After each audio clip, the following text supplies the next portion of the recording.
Olá pessoal, passando aqui para poder fazer uma análise do desempenho do Atlético nesse Campeonato Brasileiro que terminou na última quarta-feira.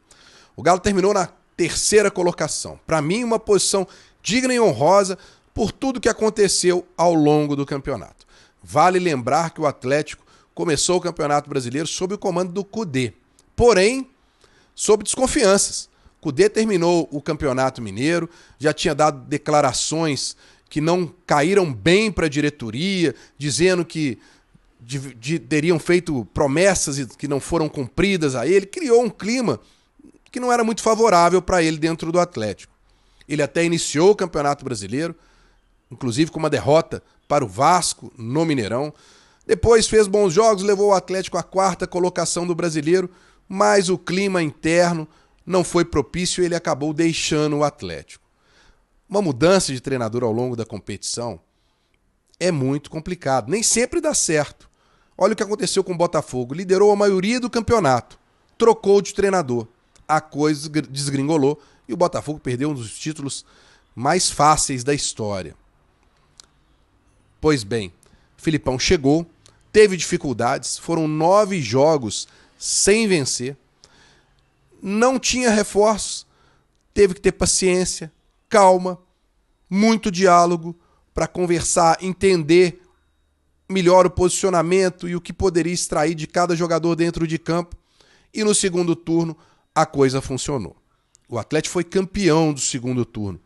Uma arrancada espetacular do time de Filipão. E terminou a competição no terceiro lugar, com a defesa menos vazada da competição e com o artilheiro da competição, Paulinho, com 20 gols. Conseguindo assim uma premiação de 43 milhões de reais. Para mim, uma posição digna, volto a repetir. E vale a pena destacar que o Filipão conseguiu o que queria. Instalou no Atlético a família Scolari. Um clima positivo dentro do grupo que ajudou muito o trabalho dele ao longo da competição. E quero destacar aqui alguns jogadores. Everson, para mim, uma grande temporada do Everson, que se transformou numa regularidade muito grande no gol do Atlético, com grandes milagres, grandes defesas.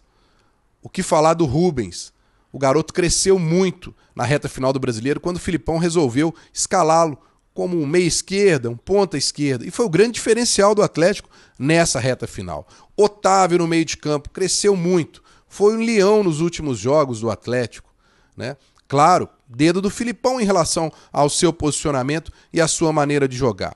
E o que falar do Paulinho, artilheiro da competição, já tinha sido vice-artilheiro da Libertadores, o grande destaque do Atlético. E o Hulk, que além de fazer gols, nessa temporada se transformou no garçom do Paulinho. Formaram aí para mim a melhor dupla de ataque do Campeonato Brasileiro.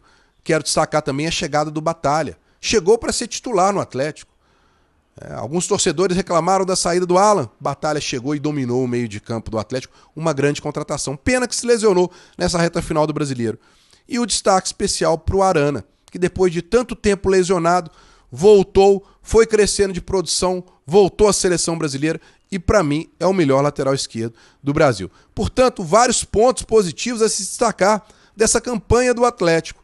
Alguns torcedores ficaram frustrados que não veio o título, mas eu acho que o terceiro lugar é sim uma posição honrosa e digna para o Atlético. E agora, levando em consideração a permanência do Filipão e a sinalização de que o Rodrigo Caetano também deve permanecer para a próxima temporada, e claro, com alguns reforços pontuais, dá para criar uma expectativa que o ano de 2024 vai ser melhor do que o de 2023 para o Atlético.